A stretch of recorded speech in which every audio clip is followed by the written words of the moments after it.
Salam, selamat pagi saudara sekalian.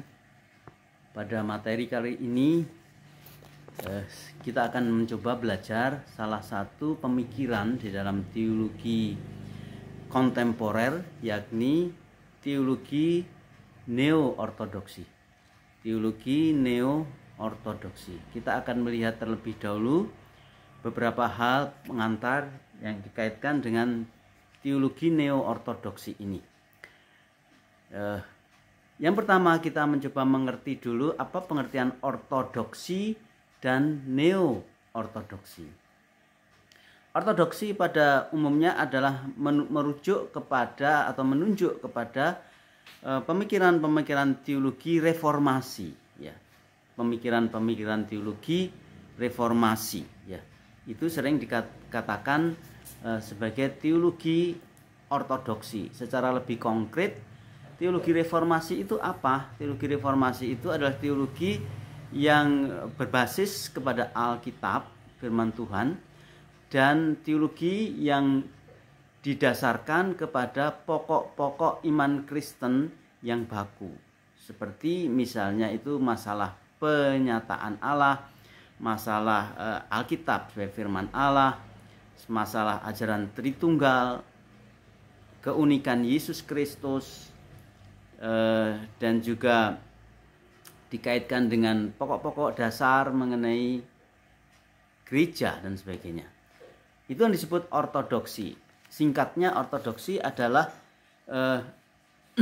ajaran-ajaran iman Kristen yang dikaitkan dengan isu-isu utama di dalam pengajaran iman Kristen itu, ya. Sekali lagi, mengenai Alkitab, mengenai Allah, mengenai manusia, mengenai posisi Yesus Kristus, mengenai keselamatan, dan terutama gereja. Lalu neo-ortodoksi itu apa? Neo itu bisa diartikan secara sederhana adalah baru, ya.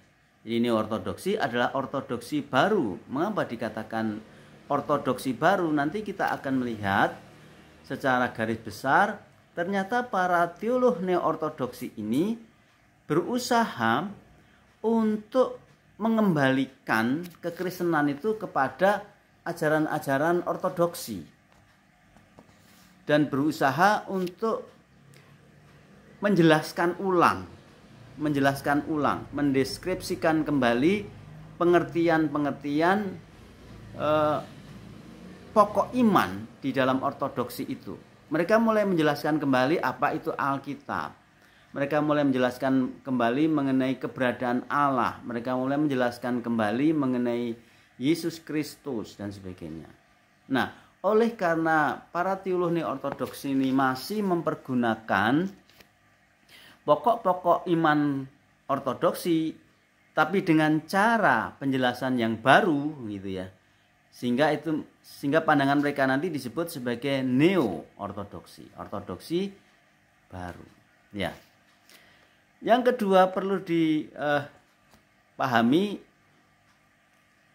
perbedaan antara neo-ortodoksi dan teologi liberal.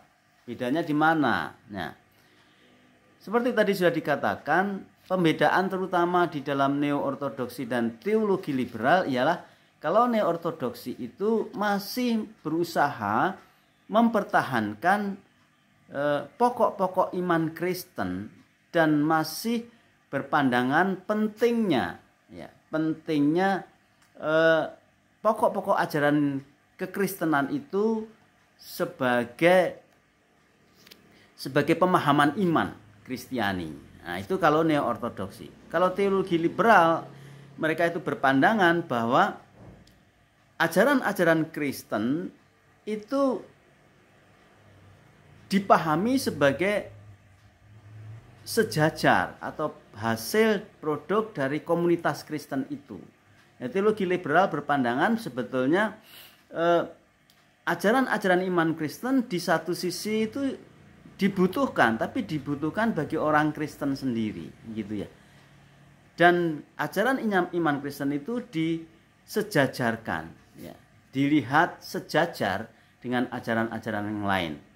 Tetapi neo-ortodoksi tidak demikian. Neo-ortodoksi tetap mempertahankan kemutlakan, ya, keharusan untuk memegang pokok-pokok iman Kristen itu, tapi harus dipahami secara baru. Begitu ya, itu neo-ortodoksi. Yang ketiga, adanya kesalahpahaman umum atas neo-ortodoksi itu. Ada kesalahpahaman umum atas neo-ortodoksi. Pada umumnya, kesalahpahaman umum terhadap neo-ortodoksi itu ialah kadang itu disamakan dengan liberalisme, teologi liberal, ya. Itu pandangan umum yang keliru. Neo-ortodoksi sekali lagi adalah sebuah spirit, semangat untuk kembali kepada ajaran-ajaran ortodoks, tetapi mereka itu berusaha untuk mengkontekstualisasikan ajaran-ajaran ortodoks itu, ajaran-ajaran tradisi Kristen itu, dengan mempergunakan pertimbangan-pertimbangan rasional, dengan mempertimbangkan rasionalisasi supaya itu bisa diterima oleh masyarakat modern. Nah, jadi sekali lagi, di satu sisi memang sebenarnya di satu sisi neo-ortodoksi mau berusaha kembali kepada ortodoksi, ya, kepada iman Kristen yang alkitabiah. Namun memang sayangnya neo-ortodoksi mempergunakan lebih mempergunakan pemahaman pribadi. Nanti seringkali disebut eksistensialis. Jadi lebih mempergunakan pengalaman pribadi untuk mengartikan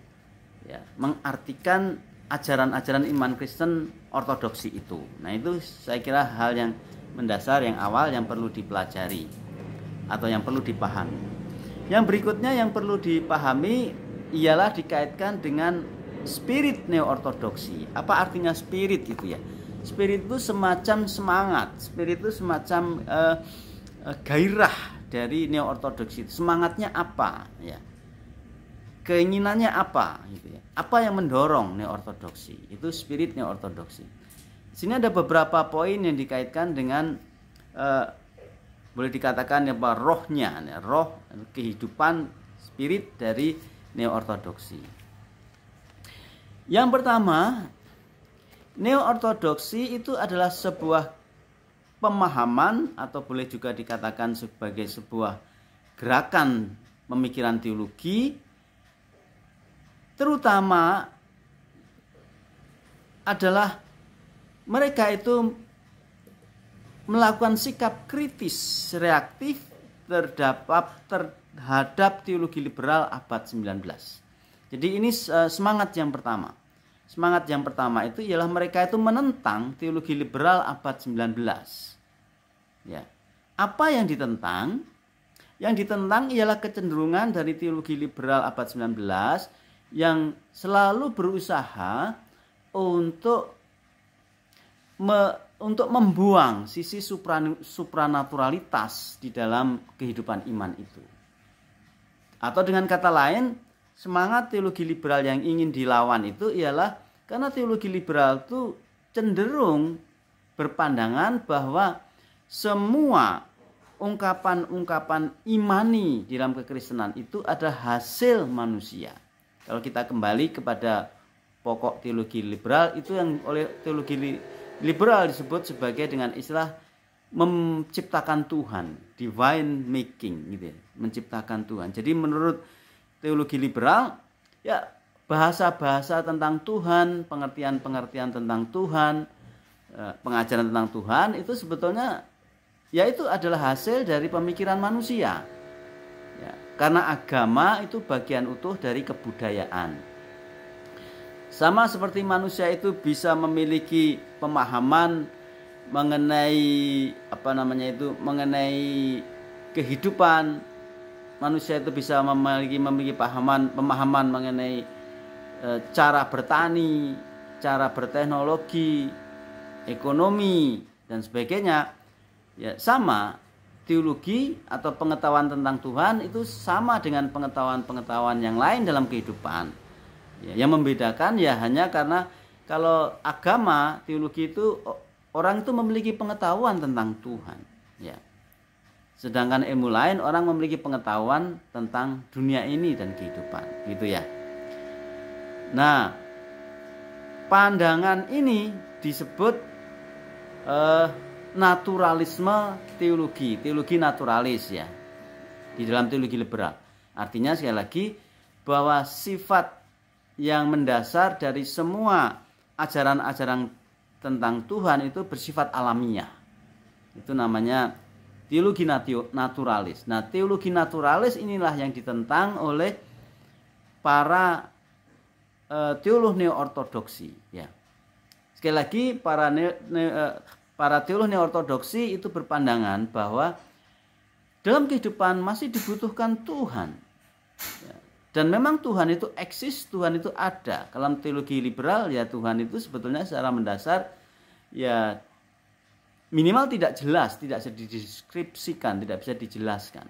Tetapi di dalam neo-ortodoksi mereka mengatakan tidak. Allah itu tetap adalah Allah yang aktif menyatakan diri kepada manusia. Gitu ya. Nah, itu perbedaan atau ini adalah semangat dari neo-ortodoksi di dalam usahanya untuk menentang pandangan teologi liberal pada zaman itu abad 19. Nah, itu nanti bisa diartikan juga bahwa semangat ini yang disebut sebagai semangat untuk melawan tren. Tren itu apa? Tren itu adalah sebuah kecenderungan pada waktu itu, kecenderungan kepercayaan pada waktu itu, pemahaman pada waktu itu, yakni kecenderungan dari teologi liberal yang mereduksi iman. Reduksi iman itu artinya itu menurunkan iman itu pada derajat yang sama dengan kehidupan sehari-hari. Direduksi, sifat mereduksi itu artinya seperti menurunkan derajat dari iman yang berbasis pada kepercayaan realitas-realitas supranatural menjadi tereduktif, menjadi iman yang dikaitkan sebagai sebuah ya mungkin sebagai pengalaman-pengalaman psikologis saja, pengalaman kejiwaan saja. Demikian juga tren yang terjadi pada waktu itu karena sifat dari teologi liberal ini berpengaruh kepada perilaku, sehingga perilaku sehari-hari manusia akhirnya memang mereka makin merasa bahwa memang di dalam kehidupan sehari-hari yang menentukan perilaku seseorang itu adalah ya dirinya sendiri ya tidak ada satu anutan, patokan, rujukan yang tertentu ya. Karena apa ya, di dunia ini yang ada adalah kehidupan alamiah itu sendiri.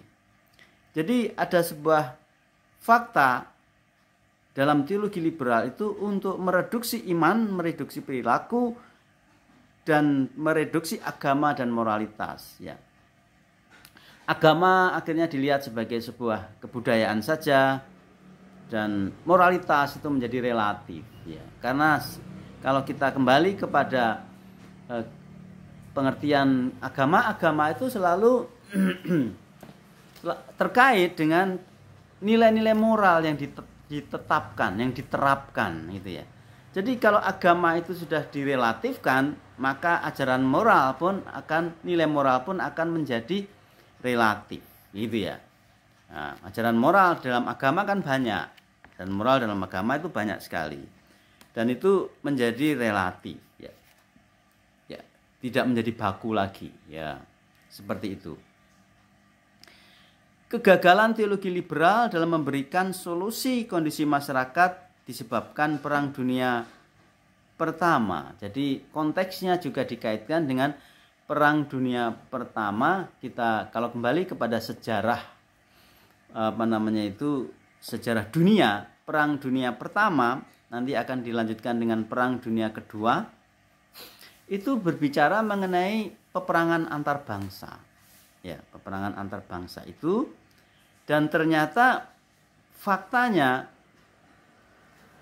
nilai-nilai liberalisme itu tidak bisa memberikan jalan keluar atau tidak bisa memberikan tidak bisa memperbaiki keadaan. Masyarakat akhirnya menjadi dalam kondisi perang seperti itu. Nah, itulah sebabnya mengapa neo-ortodoksi nanti juga disebut dengan istilah teologi krisis. Teologi krisis.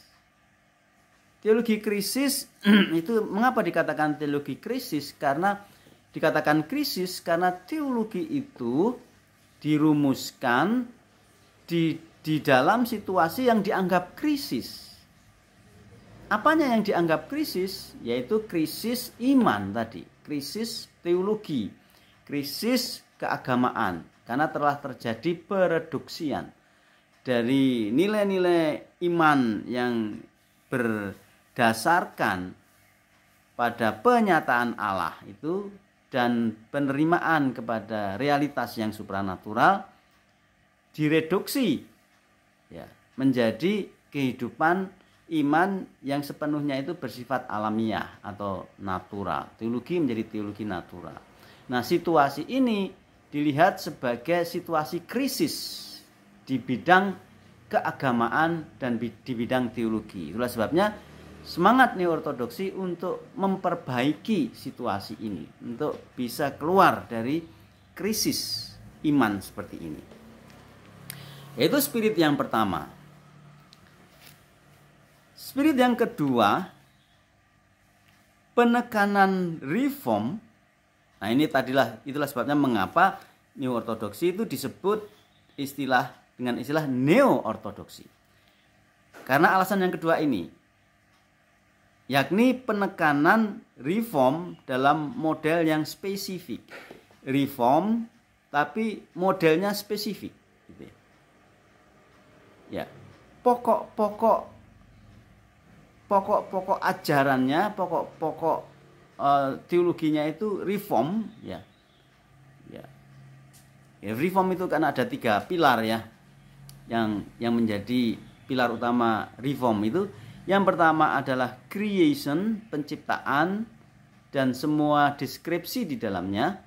Karena penciptaan itu menegaskan mengenai posisi Allah sebagai pencipta, kreator, itu dengan dasar pemahaman creatio ex nihilo, bahwa Tuhan itu menciptakan alam semesta dari yang tidak ada akhirnya menjadi ada. Itu pilar pertama dari teologi reform. Pilar yang kedua dari teologi reform adalah kejatuhan atau fall, dosa. Itu memiliki tempat yang sangat penting dalam teologi reform. Nanti ada deskripsinya di situ. Dan yang ketiga, pilar ketiga dari reform adalah setelah fall itu adalah redemption, penebusan ya. Redemption atau penebusan yang di dalamnya itu nanti termuat deskripsi dan penjelasan apa itu redemption ya. Ada rekonsiliasi dan sebagainya. Dan bagaimana di dalam teologi reform penebusan atau aspek penebusan itu berfokus kepada posisi Yesus Kristus ya, sebagai redeemer, sebagai penebus itu. Nah, pokok-pokok reform ini dipertahankan oleh neo-ortodoksi, tetapi dengan model yang spesifik, dengan bentuk yang khusus. Nanti kita akan lihat bentuk yang khusus itu yang bagaimana ya. Jadi sebuah usaha untuk menetapkan kembali pola menemukan aspek revelasi dari Alkitab. Ya. Jadi ada usaha yang sungguh-sungguh untuk menetapkan pola. Pola apa? Pola pemahaman iman dan penghayatan hidup Kristen melalui menemukan aspek-aspek dari pandangan neo-ortodoksi atau semangat reformasi. Antara lain apa? Menegaskan pentingnya revelasi Alkitab. Ya. Alkitab itu adalah revelasi. Revelasi itu apa? Revelasi itu adalah penyingkapan. Melalui Alkitab itu ada yang disingkapkan. Apa yang disingkapkan Alkitab? Tentu yang disingkapkan oleh Alkitab adalah hal-hal yang dikaitkan dengan kealahan dan segala sesuatu yang dikaitkan dengan kealahan itu. Jadi Alkitab itu diterima sebagai revelasi, penyataan. Juga penekanan kepada transendensi Allah. Nah, ini juga perlu dikritisi. Nah, kalau teologi liberal itu pandangannya terhadap Allah itu adalah imanensi Allah. Allah yang imanen dalam arti bagaimanapun juga pada waktu manusia berbicara mengenai Allah, maka sebetulnya yang dimaksudkan oleh manusia tentang Allah itu adalah Allah yang bersifat imanen itu. Artinya adalah Allah yang natural itu ya. Jadi di dalam teologi liberal, teologi itu adalah hal memaksudkan Allah. Teologi itu dalam hal untuk manusia itu menyatakan Allah. Jadi teologi itu sebetulnya ya pada dasarnya adalah pikiran manusia yang sedang menyatakan Allah. Pada waktu manusia Allah itu transenden ya. Manusia sedang menggambarkan Allah yang transenden. Tetapi kalau kembali kepada pengertian transendensi yang absolut tentang Allah, tentunya bagi teologi liberal yang namanya itu transenden itu sama sekali tidak bisa diungkapkan oleh manusia. Sehingga seandainya manusia mengungkapkan mengenai Allah yang transenden, tetap dia itu kapasitasnya gitu ya. Kapasitas dari ungkapan manusia tentang transendensi Allah itu adalah Allah yang imanental ya, Allah yang merupakan gagasan manusia yang bersifat natural. Nah, dalam hal ini neo-ortodoksi menentang itu. Neo-ortodoksi tetap mempertahankan realitas eksistensi Allah yang transenden. Tapi di awal kita harus mengingatkan bahwa neo-ortodoksi menegaskan transendensi Allah. Dan nanti berimplikasi apa? Berimplikasi bahwa sebetulnya Allah itu harus selalu dibiarkan dalam keadaan yang transenden itu ya. Itulah sebabnya nanti dalam neo-ortodoksi dia membedakan mana hal-hal yang dikaitkan dengan yang hakiki tentang Allah dan pengalaman seseorang terhadap Allah yang hakiki itu. Maksudnya bagaimana? Nah, maksudnya begini, misalnya apakah Alkitab itu firman Allah? Ya. Apakah Alkitab itu firman Allah? Neo-ortodoksi mengatakan Alkitab itu adalah ungkapan-ungkapan tentang firman Allah. Karena firman Allah dalam arti yang sesungguhnya ada, tapi firman Allah itu bersifat transenden. Nah, gitu. Kalau teologi liberal mengatakan ya tidak ada firman Allah, yang ada adalah firman, yang ada adalah perkataan-perkataan manusia tentang firman Allah, gitu. Keunikan Kristus. Ya, neo-ortodoksi juga masih mempertahankan keunikan Kristus. Ya, tidak berdasarkan asumsi mengenai keberdosaan manusia. Ya, manusia yang berdosa, ya, pilar yang kedua dari reform itu keberdosaan itu, dan keberdosaan itu sangat sangat mendasar, membutuhkan Kristus di sini. Jadi memahami Kristus secara unik. Jadi figur Kristus di dalam neo-ortodoksi itu sifatnya keharusan. Dan figur Kristus dalam teologi liberal itu tidak harus. Karena Kristus itu adalah figur penyelamat bagi orang Kristen. Tapi ada figur penyelamat-penyelamat lain di luar non-Kristen. Tapi kalau neo-ortodoksi tidak. Kristus diterima sebagai satu-satunya figur juru selamat itu. Di ketidaksanggupan manusia itu juga ditegaskan di dalam neo-ortodoksi. Sebaliknya kalau teologi liberal itu kesanggupan manusia. Ya, neo-ortodoksi ketidaksanggupan manusia itu. Ketidaksanggupan manusia untuk apa? Ketidaksanggupan manusia untuk menggapai nilai-nilai atau menggapai kehidupan yang paling dasariah, kehidupan yang mulia dalam bahasa sederhananya ya. Neo-ortodoksi juga sangat masih mempertahankan penyataan, revelation, itu prinsip-prinsip penyataan ya, bahwa Allah yang transenden itu menyatakan diri kepada manusia, lalu manusia itu merespon, menanggapi dan menerima serta menyatakan dalam pengalaman manusia itu penyataan Allah itu. Di atas semuanya, Neo-ortodoksi juga sangat menekankan anugerah Allah ya. Anugerah Allah. Anugerah Allah itu dipahami sebagai landasan, salah satu landasan penting untuk melihat segala keterbatasan manusia itu. Yaitu spirit yang kedua. Spirit yang ketiga adalah teologi krisis ya. Teologi krisis ini sangat khas dikaitkan dengan seorang teolog yang bernama Paul Tillich gitu ya. Teologi krisis ini sebenarnya dikatakan secara sederhana yang berkaitan dengan mendasarnya apa yang disebut perjumpaan manusia dengan Allah ya, di era krisis itu.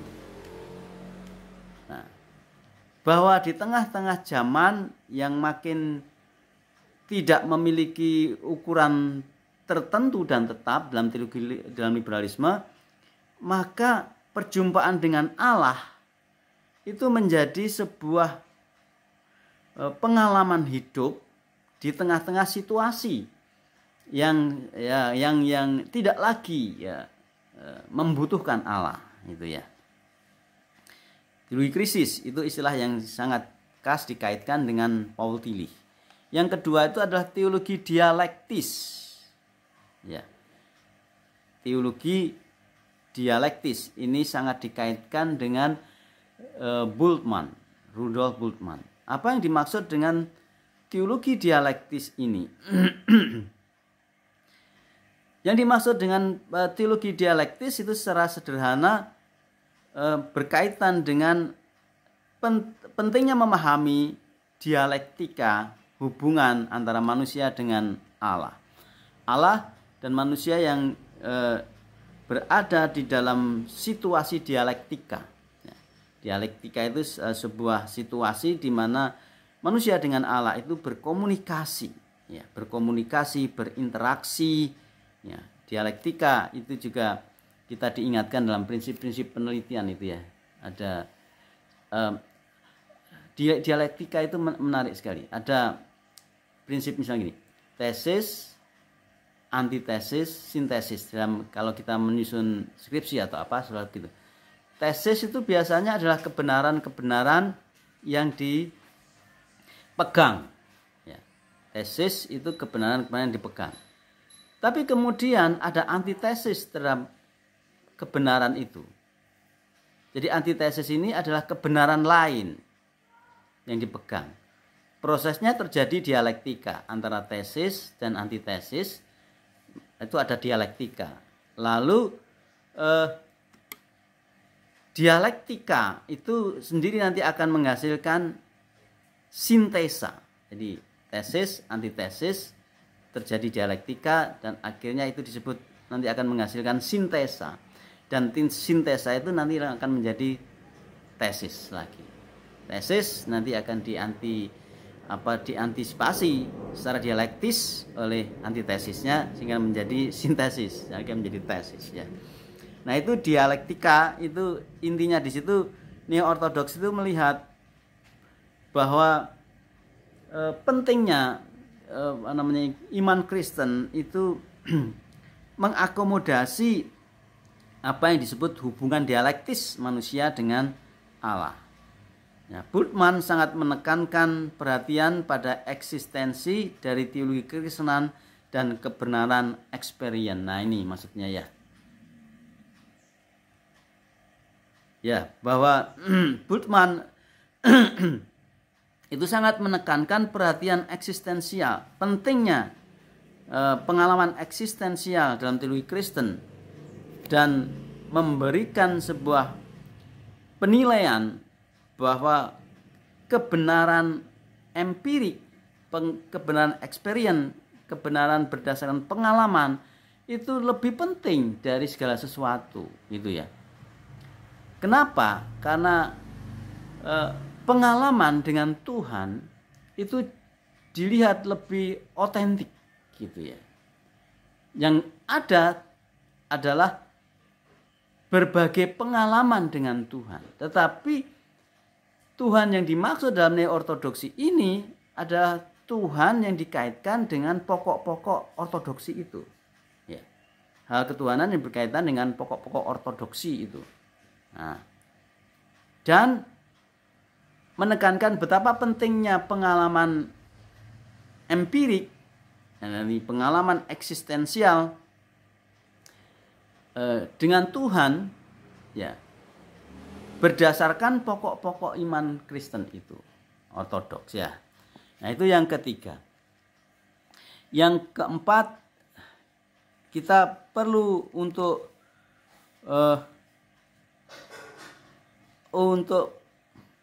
membuat sebuah diskusi yang dikaitkan dengan hal ini. Beberapa pokok diskusi yang bisa dikembangkan misalnya adalah terkait dengan keutuhan dan otoritas Alkitab. Bagi neo-ortodoksi, Alkitab itu bukan penyataan, melainkan kesaksian terhadap penyataan. Di satu sisi, neo-ortodoksi itu sangat menekankan kemutlakan penyataan. Di saat yang sama, neo-ortodoksi itu menilai bahwa Alkitab itu adalah kesaksian terhadap penyataan. Karena sifat dari penyataan Allah itu sendiri adalah absolut sifatnya, dikaitkan dengan transendensi Allah itu. Itu yang pertama. Yang kedua, keunikan penyataan Kristen. Nah, ini juga sudah disebutkan tadi bahwa neo-ortodoksi masih mempertahankan penyataan Kristen sebagai hal yang absolut di dalam kehidupan itu dan yang bersifat unik. Unik dalam pengertian bahwa penyataan Kristen itu adalah penyataan yang tidak bisa disejajarkan dengan pengalaman-pengalaman keagamaan lain, ya. Begitu. Yang C, bagaimana dengan keilahian Kristus itu? Nah, ini nanti kita melihat.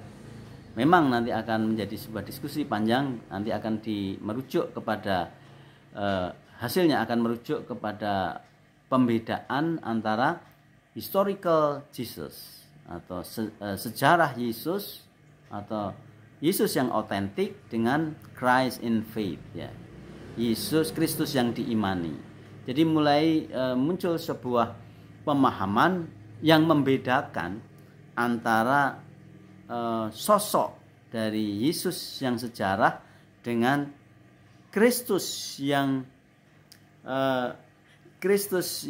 terformulasi terbentuk di dalam keyakinan-keyakinan gereja dan orang percaya.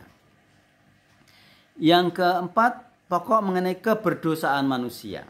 Nah, keberdosaan manusia ini dikaitkan dengan ketidaksanggupan manusia itu untuk memahami Allah. Sehingga sekali lagi bahwa akhirnya yang terpenting di dalam kekristenan itu lebih pada pengalaman personal, bukan kesepakatan komunal, bukan bukan kesepakatan terhadap doktrin tertentu, tapi pengalaman seseorang terhadap Kristus itu lebih penting, lebih mendasar.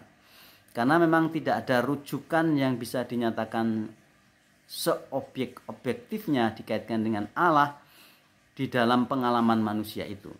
Itu namanya nanti disebut sebagai eksistensialisme atau filsafat eksistensialisme itu. Yang berikutnya adalah kontras antara Allah dan manusia. Seperti disinggung tadi, neo-ortodoksi itu sangat menekankan sisi transendensi Allah, Allah yang transenden.